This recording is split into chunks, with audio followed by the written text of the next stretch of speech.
পরিবর্তনের এই সময়ে আমরা বলতে চাই, শুনতে চাই সময়ের কথা, প্রয়োজনের কথা। মানুষের আশা আকাঙ্ক্ষা স্বপ্ন নিয়ে আমাদের আয়োজন এখন কি চাই। প্রিয় দর্শক, চ্যানেল আয়ের পর্দায় আপনাদের জানাচ্ছি স্বাগতম। সাথে আছে আমি দীপ্তি চৌধুরী। ক্ষমতার পালা বদলের পর বিরোধী দলের রাজনৈতিক নেতা কিংবা সমর্থকদের বাড়িতে হামলা, অগ্নিসংযোগ, লুটপাট আমাদের দেশে নতুন কিছু নয়। এবং এবারেও আমরা দেখেছি যে গণ অভ্যুত্থানের ফলে যে শক্তি পরাজিত হয়েছে তাদের নেতাকর্মী, রাজনৈতিক নেতা, সমর্থকদের বাড়িতে ব্যাপক হারে অগ্নিসংযোগ, লুটপাট এবং ভাঙচুর হয়েছে। শুধুমাত্র রাজনৈতিক নেতা নয়, বরং সংখ্যালঘু সম্প্রদায়ের মানুষের বাড়িতেও এই আক্রমণ চলেছে। আওয়ামী লীগ নেতৃত্বাধীন সরকারের পতনের পর নওগাঁয় ভাঙচুর, আগুন ও লুটপাটের মৎসব চলছে। বেশিরভাগ ঘটনায় অভিযোগের আঙুল উঠেছে বিএনপি নেতাকর্মীদের বিরুদ্ধে। বিএনপির নেতারা বলেছেন, অপরাধী যেই হোক আইনের আওতায় এনে বিচার করতে হবে। চাঁপাইনবাবগঞ্জ, রাজশাহী, নওগাঁ, দিনাজপুর সহ বিভিন্ন জেলায় সাঁওতাল, ওরাও, মুন্ডা সহ নানা সম্প্রদায়ের মানুষকে মারধর, বাড়িঘরে হামলা, অগ্নিসংযোগ ও লুটপাটের ঘটনা ঘটেছে। জেলায় জেলায় ধর্মীয় সংখ্যালঘুদের বাড়ি, মন্দির ও ব্যবসা প্রতিষ্ঠানে হামলা হয়েছে। আওয়ামী লীগের মন্ত্রী, সংসদ সদস্য সহ স্থানীয় নেতাদের বাড়িঘর পুড়িয়ে দেয়া হয়েছে। কোনো কোনো জেলায় বিএনপি নেতাদের বাড়িঘরেও হামলা হয়েছে। হামলা হয়েছে থানাতে, লুট হয়েছে অস্ত্র। লুটপাট, অগ্নিসংযোগ ও দলের শৃঙ্খলা ভঙ্গের অভিযোগের সত্যতা পাওয়ায় খুলনা বিএনপি ও অঙ্গ সংগঠনের 7 নেতাকর্মীকে সাময়িক বহিষ্কার ও শোকজ করা হয়েছে। সংখ্যালঘুদের বাড়িতে হামলা ও লুটের ঘটনা তদন্ত চেয়ে 37 নাগরিকের বিবৃতি। গৌরীপুরে উপজেলা চেয়ারম্যানের মিলে অগ্নিসংযোগ ও লুটপাট। ফেনী পৌরসভায় অগ্নিসংযোগ, লুটপাটের ঘটনায় ক্ষতি 5.5 কোটি টাকা। লুটপাটের ঘটনার সংবাদ মাধ্যমে তুলে ধরায় সাতক্ষীরার আশাশুনি উপজেলার খাজরা গ্রামে কলেজ ছাত্রীকে জীবননাশের হুমকি। প্রিয় দর্শক, আমাদের আজকের বিষয় লুটপাট আর নয়। আজকে আমাদের স্টুডিওতে এই বিষয়ে কথা বলার জন্য দুজন অতিথিকে আমরা পেয়েছি। আমাদের সঙ্গে রয়েছেন বিশিষ্ট সাংবাদিক ইলিয়াস খান এবং রয়েছেন কোটা সংস্কার আন্দোলনের সমন্বয়ক বিন ইয়ামিন মোল্লা। আপনাদেরকে স্বাগত জানাচ্ছি। বছর দুয়েক আগে শ্রীলঙ্কায় জনগণের আন্দোলনের মুখে সরকার পতনের পর বিক্ষুব্ধ জনতা সরকারি বিভিন্ন গুরুত্বপূর্ণ ভবন, এমনকি রাষ্ট্রপতির প্রাসাদও দখল করে নেন। তারা সেখানে উল্লাস করেছেন, রাষ্ট্রপতির বিছানায় ঘুমিয়েছেন, সুইমিং পুলে সাঁতার কেটেছেন, লাফালাফি, ঝাপাঝাপি সবই করেছেন।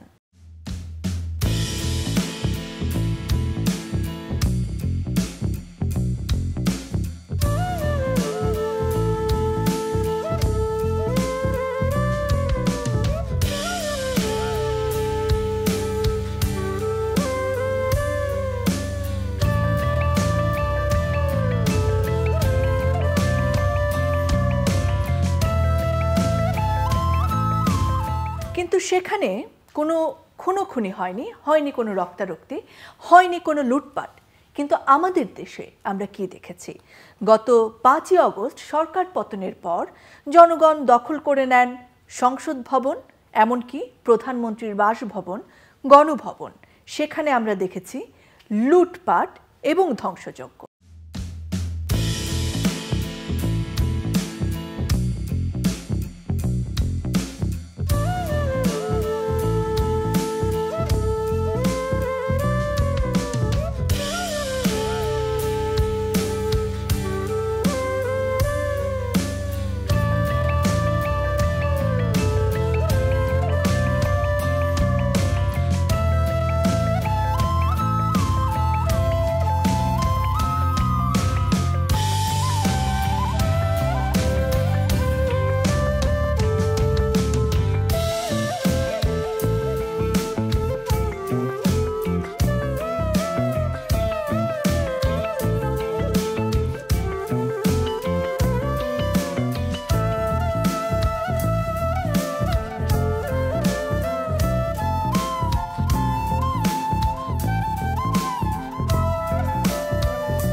ভাঙচুর, অগ্নিসংযোগ, লুটপাট কি হয়নি সেখানে?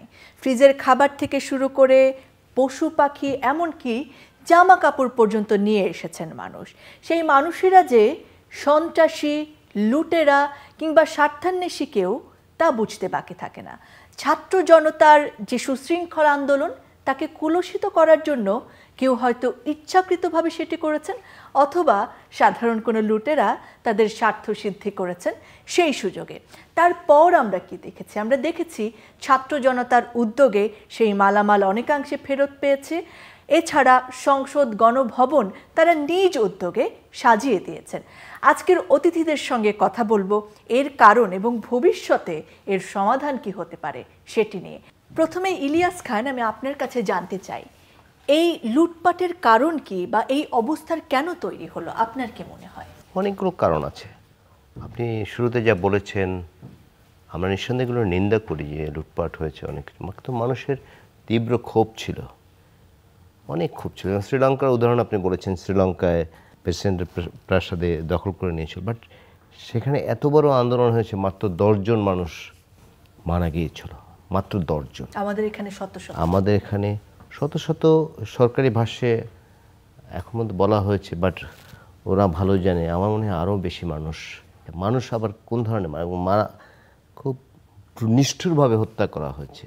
যেমন বারান্দায় দাঁড়িয়েছে, সরাসরি গুলি করা হয়েছে। একটা এমন দৃশ্য দেখানো হয়েছে যে একটি ছেলে নির্মাণাধীন বাড়ি কার্নিশ ধরে আছে, ছেলেটিকে গুলি করে হত্যা করছে। এবং প্রথম যে হত্যাকাণ্ডটি শহীদ আবু সাইদ, নিশ্চয়ই আমরা সবাই দেখেছি।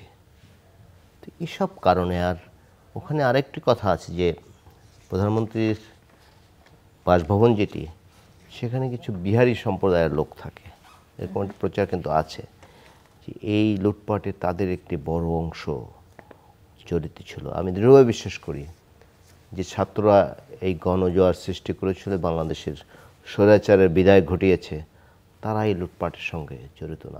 আমি আবেগ আক্রান্ত হয়ে যাই যে তারাও আবার গিয়ে দেখবেন যে সব ঝাড়পোছ করে কিন্তু সব জায়গাগুলো ঠিক করে দিয়েছে, এবং লুটপাট করে যারা নিয়েছে সেখান থেকে কিন্তু অনেকগুলো উদ্ধার করা হয়েছে। আর সর্বোপরি বাংলাদেশের মানুষের মেন্টাল মেকআপও আমরা জানি, স্টুডিওতে বলতে চাই না। এই আন্দোলনে যারা ছিল তারা তো অন্য কোনো দেশ থেকে আসেনি, এদেশেরই মানুষ। সুতরাং কিছু সীমাবদ্ধতা, আমাদের চারিত্রিক সীমাবদ্ধতা আছে। বাট আমি বলতে চাই আরেকটি কথা, আপনি বলেছেন যে সংখ্যালঘুদের বাড়িতে ব্যাপক হামলা হয়েছে। এটি আমার মনে হয় সংখ্যালঘু হিসেবে কাউকে দেখার সুযোগ নেই। এই ভূখণ্ডটি আমাদের সবার, হিন্দু, মুসলমান, বৌদ্ধ, খ্রিস্টান, সবার। হ্যাঁ, এবং আমরা জানি যে যখন একজন রাজনীতি করেন তিনি কিন্তু সংখ্যালঘু হিসেবে করেন না। গত 16 বছর ধরে যে দুর্বিনীত শাসন চলেছে, মানুষ যারা গণতন্ত্র মুক্তির জন্য আন্দোলন করছে, নানাভাবে অত্যাচার নির্যাতন চালানো হয়েছে। আপনি আমি হয়তো স্টুডিওতে বসে সেটি বুঝতে পারবো না। আমরা যারা নাগরিক জীবন যাপন করি বা দুটো জায়গায় একটি ঝামেলা পড়লে দুটো জায়গায় ফোনও করতে পারি, অনেক মানুষ আসে কিন্তু সেই সুযোগ নাই, তারা অনেক ঝামেলা পড়েছে। আমরা দেখেছি যে গত যে ডামি নির্বাচনটি হলো, ডামি নির্বাচনের আগে এমন একটি অবস্থা করা হয়েছিল, যারা গণতন্ত্র উদ্ধারের জন্য আন্দোলন করছে, বিএনপি সহ অন্যান্য দল, সেই দলের কর্মীদের কিন্তু চরে গিয়ে আশ্রয় নিতে হয়েছে, যেখানে পানি নেই, খাবার নেই, নানা ধরনের কষ্ট। প্রত্যেকটি মামলা ছিল, ধরুন 100 জনের নাম, অজ্ঞাত 5000। সেই লোকগুলোকে দিনের পর দিন অত্যাচার নির্যাতন করা হয়েছে। আপনি দেখবেন যে এবার যে পুলিশের উপর ব্যাপক ক্ষোভ ছিল আন্দোলনকারীদের, এটি কিন্তু একটা অন্যতম কারণ। দীর্ঘদিনের ক্ষোভের কারণেই এই ঘটনা বলে আপনি এগুলো মনে ঘটেছে। করছেন? বাট আমি শুরুতেই বলেছি যে এগুলো হওয়া ঠিক হয়নি, অনাকাঙ্ক্ষিত। বিন ইয়ামিন মোল্লা, আপনি কি মনে করেন কেন এই অবস্থার সৃষ্টি? এই জাতীয় নির্বাচনের আগে ঢাকা বিশ্ববিদ্যালয়ের রাজু ভাস্কর্য থেকে ফ্যাসিবাদের বিরুদ্ধে বৃহত্তর ছাত্র ঐক্যে ডাক দিয়েছিলাম। আমাদের ভোটের অধিকার নাই, আমাদের কোটার সংস্কারের দাবি ছিল, আমাদের বেকারত্ব, দ্রব্যমূল্যের ঊর্ধ্বগতি, এই সকল কিছু বিষয় মিলিয়ে তার অপরাধে আমাকে গ্রেপ্তার করা হয়েছিল। আপনারা দেখেছেন যে ডাক্তার বিপিন নুরুল হক নূর তার বাসা থেকে কিভাবে আমাকে ভাঙচুর করে গ্রেপ্তার করা হয়। তারপরে আমাকে তারা দীর্ঘ 6 মাস সলিটারি কনফাইনমেন্টে রাখে, আমাকে আবদ্ধ করে রাখে, কারোর সাথে কথা বলতে দেয় নাই, দেখা করতে দেয় নাই। ইভেন জেলখানার ভিতরে যারা থাকে তাদেরকে ইভেন মির্জা ফখরুল সাহেব, আব্বাস সাহেব, জামাতের বড় বড় নেতারা ফোনে কথা বলতে পারতেন 1 সপ্তাহ পর। আমার সেটিও বন্ধ ছিল। তাদের কেস কার্ড থাকে এবং আরও কিছু কার্ড থাকে যেগুলো দিয়ে বাইরে থেকে টাকা দিলে সেগুলো জিনিসপত্র কিনে খাওয়া যায়, বিভিন্ন সুবিধা নেওয়া যায়। আমার সব কিছু বন্ধ ছিল। আমার কি অপরাধ? আমি তো কোনোদিন চুরিও করি নাই, কাউকে অন্যায়ভাবে কারো মাথায় বাড়িয়ে দেয় নাই, কোনো ভাঙচুর করি নাই, কারো জায়গা জমি দখল করি নাই, কিছুই না। তাহলে এই যে একটা মানে নির্যাতন, এই যে একটা অত্যাচার, আর একটা পার্ট যদি বলি যে দুর্নীতি বা লুটপাটের কথাটা বলতেছেন, সেখানে পুলিশ প্রশাসনকে এবং এই আদালতে যারা কাজ করে আপনার হচ্ছে এই যে জিআরও মুহুরি থেকে শুরু করে সবাইকে পদে পদে তাদেরকে পয়সা দিতে হয়েছে।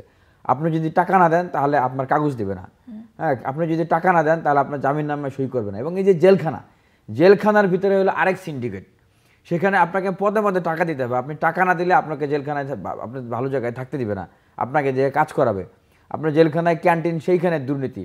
জেলখানার এই যে জেল সুপার উনি এখনও আছে কিনা, সুভাষ কুমার ঘোষ, এই যে যত দুর্নীতি হয়েছে কেন্দ্রীয় কারাগারে, সব দুর্নীতির ভাগ বাটোয়ারার মূল কিন্তু তারা ভাগ করে নিজেরা খেয়েছে। সেখানে যে চাল ডাল যা কিছু ছিল এগুলো তারা ভাগ বাটোয়ারা করে খাওয়া। এবং আমি এখন বর্তমান প্রসঙ্গে আসব। আপনি যে জিজ্ঞেস করলেন যে এই যে ক্ষমতার পালাবদলের সাথে সাথে আসলে মানুষের উপরে যে নির্যাতন, জুলুম বা দখল বেদখল, আপনি গণভবনের প্রসঙ্গ নিয়ে আসলেন। দেখেন, আপনি বলেছেন যে শ্রীলঙ্কায় নাকি কোনো লুটপাট করে নাই, মানুষ নাকি ভাঙচুর করে না। আমি বলবো যে এটা একটু ভালো করে আপনাদের আর একটু খোঁজ নেওয়া উচিত যে মানুষ সেখানে লুটপাট করেছে কিনা, ভাঙচুর করেছে কিনা। আমি কোনো লুটপাটের পক্ষ নই, কোনো ভাঙচুরের পক্ষ নেই, অগ্নিসংযোগের পক্ষ নেই, কোনো খুনের পক্ষ নেই। কিন্তু ধরেন যখন আপনাকে কেউ লুটপাট বলতে বোঝানো হয় যে একটা জিনিস নিয়ে যাওয়া, তারা ভাঙচুর করেছেন কিংবা হয়তো সেখানে উল্লাস করেছেন, সব নষ্ট করে দিয়েছেন, কিন্তু নিয়ে যাননি। সেই সংস্কৃতিটার কথা আমরা বলছিলাম, যে আমরা যে নিয়ে যাই বাড়িতে। আপনি কিন্তু দেখেছেন যে পরবর্তীতে আবার কিন্তু এগুলো ফেরত দিয়ে গেছে, প্রায় বেশিরভাগই জিনিসপত্র ফেরত দিয়ে গেছে। এবং শিক্ষার্থীরা কিন্তু গণভবন, সংসদ ভবন এগুলো কিন্তু তারা ধুয়ে মুছে পরিষ্কার করে দিয়েছে। শিক্ষার্থীরা দেখিয়ে দিয়েছে যে what we want to do, যে পরিবর্তনটা আমরা নিয়ে আসতে চাই সেই পরিবর্তনটা কি, এবং সেটা যে আগে আমাদের নিজেদেরকে ধারণ করতে হবে, শিক্ষার্থীরা কিন্তু সেটি দেখিয়ে দিয়েছে। এবং আপনি প্রসঙ্গ উল্লেখ করেছেন যে অনেক আপনার হচ্ছে সংখ্যালঘুদের উপরে নির্যাতন হয়েছে এবং অনেক ভ্যান্ডালিজম হয়েছে। দেখুন, আমির হোসেন আম্মু এবং তুফাইল সাহেব তারা বলেছেন যে যদি আওয়ামী লীগ ক্ষমতা থেকে চলে যায় তাহলে 20 লক্ষ মানুষ অন্তত আওয়ামী লীগের নেতাকর্মীদের লাশ পড়ে যাবে, রক্তের বন্যা বয়ে যাবে।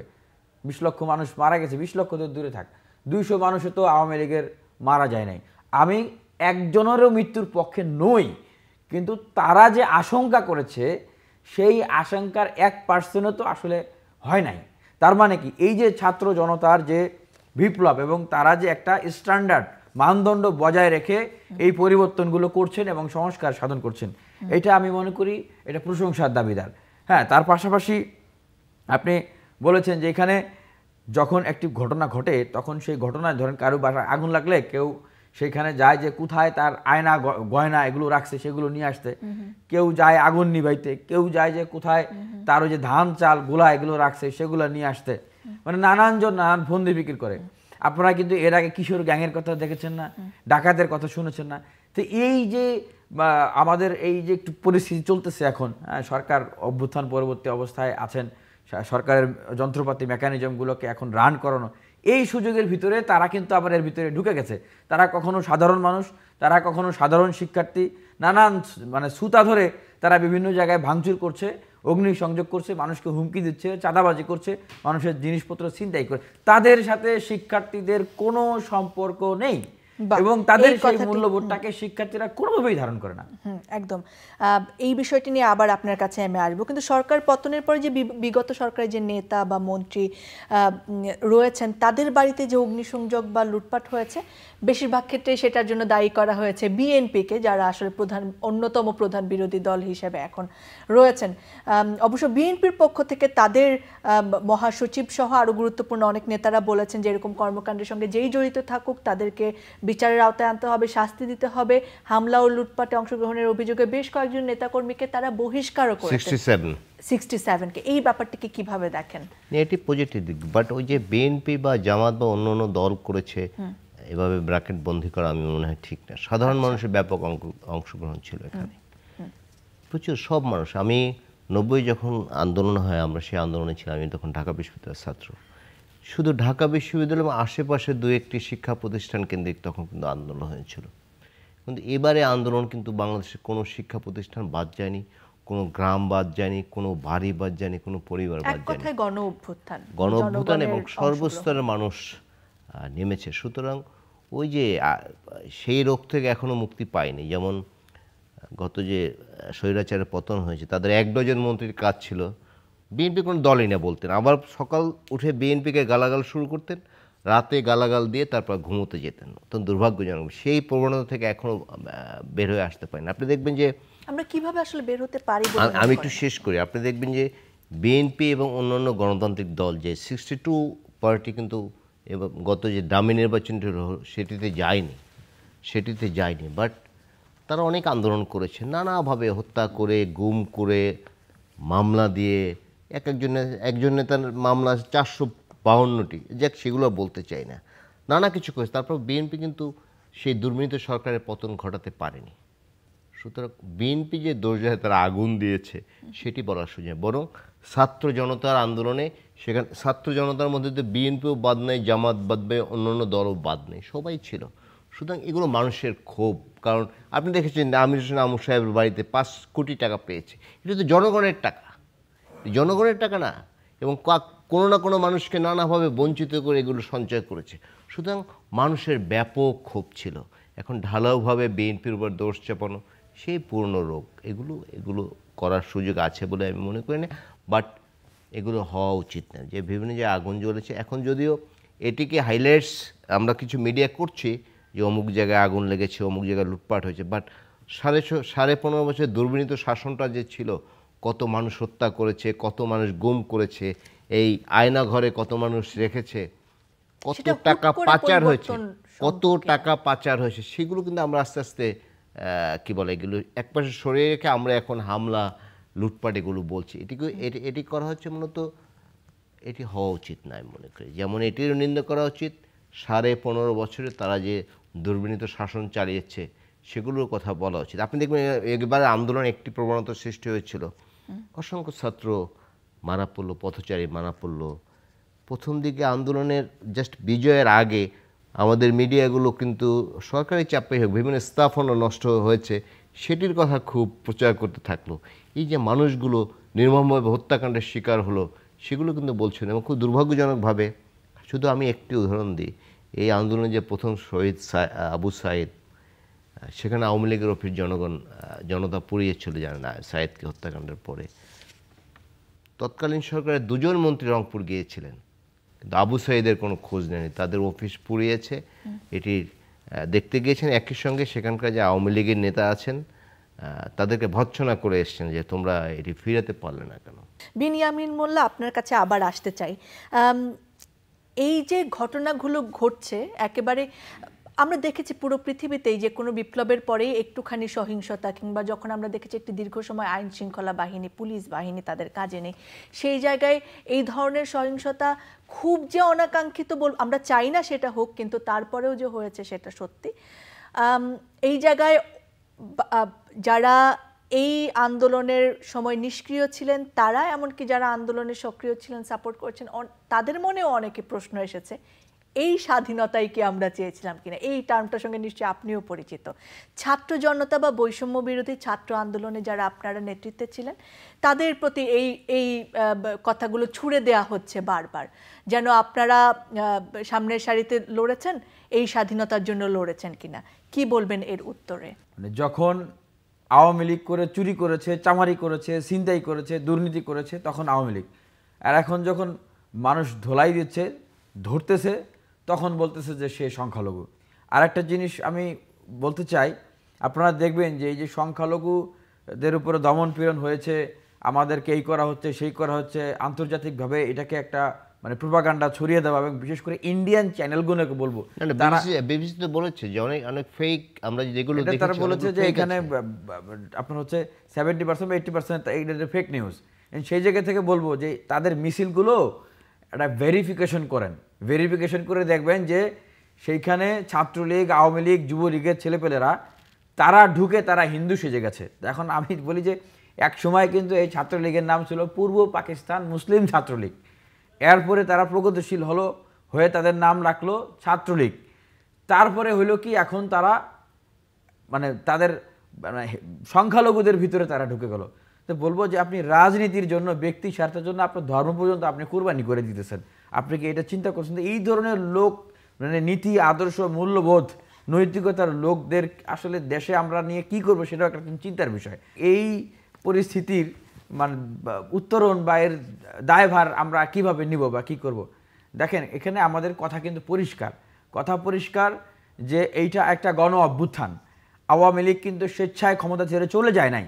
এই শেখ হাসিনা কিন্তু স্বেচ্ছায় ক্ষমতা থেকে চলে যায় নাই, যদিও তিনি রাত দিন কান্না করে বলেন যে দেশের জন্য কাজ করতে করতে আমার চোখের নিচে কালি পড়ে গেছে, আমি ঘুমাতে পারি না, আমার বাবা দেশ স্বাধীন করে দিয়েছে, দেশকে আমি ভালোবাসি। তাহলে আপনি যখন বুঝলেন যে দেশের মানুষ আপনাকে চায় না, তখন আপনি কেন সুন্দরভাবে আপনি ক্ষমতাটা হস্তান্তর করে দিয়ে অন্তর্বর্তীকালীন সরকার করে দিয়ে আপনি গণভবন থেকে আপনি ধানমন্ডি 32-এ চলে আসতেন?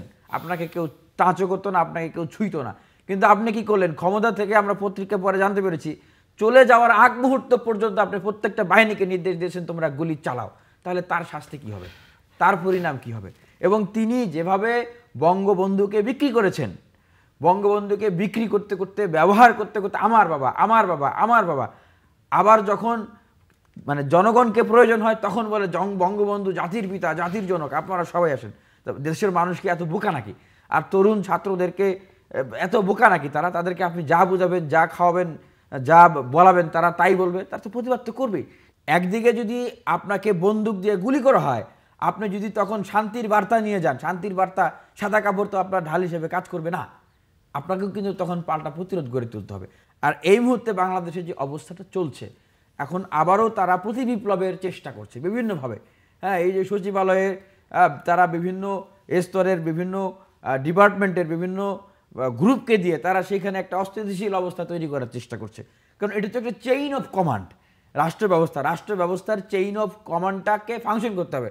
আপনার দাবি থাকতে পারে, আপনি দীর্ঘদিন থেকে আপনি পদবঞ্চিত থাকতে পারেন, আপনি বিক্ষুব্ধ হতে পারেন, অনেক কারণ থাকতে পারে, কিন্তু তাই বলে আপনি প্রক্রিয়া মেনটেন না করে আপনি সেখানে বিপ্লব করবেন? আপনার দাবি দেওয়া যদি যৌক্তিক হয়, অন্তর্বর্তীকালীন সরকার আছে, তাদের কাছে আপনি উপস্থাপন করুন, তারা আপনার দাবি পালন করবে। আপনাকে কিছুদিন ধৈর্য ধারণ করতে হবে, আপনাকে বুঝতে হবে দেশের পরিস্থিতি কি। কিন্তু আপনি এখনই যে আমাকে আজকেই প্রমোশন দিতে হবে, আমি এতদিন বঞ্চিত, এতজন ক্যাডার, আমাদেরকে আজকে এটা দিতে হবে, আমি কোনো চেইন অফ কমান্ড বুঝি না। তার মানে কি এই ধরনের কার্যক্রমে পুলিশ প্রশাসন তাদের আমাদেরকে রিফরমেশন করতে হবে, নাহলে আমরা কাজে যোগ দিব না। আরে ভাই, আপনারা কি আমাদেরকে এত বোকা মনে করেন নাকি? আমরা বুঝি না যে আপনাদেরকে এইখানে এই কাজগুলো করাচ্ছে, আপনারা এগুলো করছেন যেন রাষ্ট্রযন্ত্রটা সঠিকভাবে ফাংশন না করে। এই জন্য আমরা সবাইকে সাবধান এবং সতর্ক থাকতে বলতেছি। এমন স্বাধীনতা চেয়েছিলাম কিনা, তাদের জন্য কি বলবেন? আমি জানি না তারা আসলে কেমন স্বাধীনতা চায়। তারা কি এরকম স্বাধীনতা চায় যে বাংলাদেশের প্রত্যেকটা বিশ্ববিদ্যালয়, কলেজে প্রতি রাতে শিক্ষার্থীদেরকে গেস্ট রুম করানো হবে, ফুলপরির মতো এরকম বিশ্ববিদ্যালয়ে মেয়েদেরকে বিবস্ত্র করে তাদেরকে সেফটি পিন ফুটানো হবে, এরকম বিশ্ববিদ্যালয়, কলেজ বাংলাদেশ তারা চায় কিনা?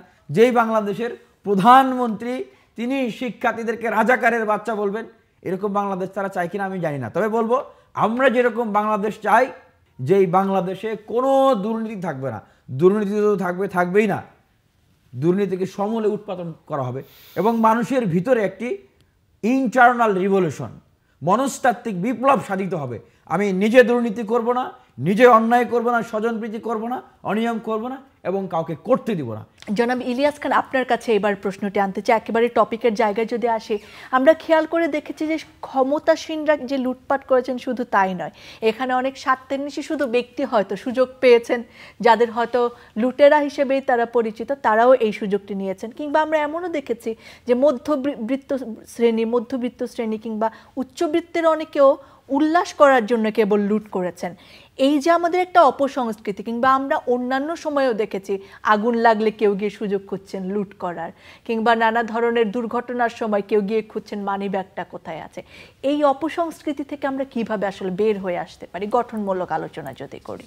যেমন আপনি যেটি বললেন যে একটা মানুষ রাস্তায় মরে পড়ে যাচ্ছে, তার মানি ব্যাগটি কোথায় আছে, মোবাইলটি কোথায় আছে, এগুলো নিয়ে এটি কোনো মানবিকতা হতে পারে? আমাদের মানবিক রাষ্ট্র আসলে গড়ে দিতে হবে, মানুষের নৈতিক শিক্ষা দিতে হবে। এবং আর যেটি বলা হচ্ছে যে আন্দোলনের পর এই ধরনের নানা ঘটনা ঘটে, বাট আমরা চাই যে সেটি না ঘটুক।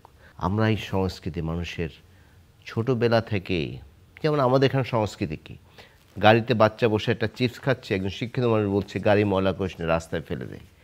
এই তো আমাদের মেন্টাল মেকআপ। বাট বিদেশে কিন্তু আমরা কেউ চিন্তা করতে পারি না, কোনো কাগজ থাকলে আমরা আধা মাইল হেঁটে যাই কোথায় বিন আছে সেখানে।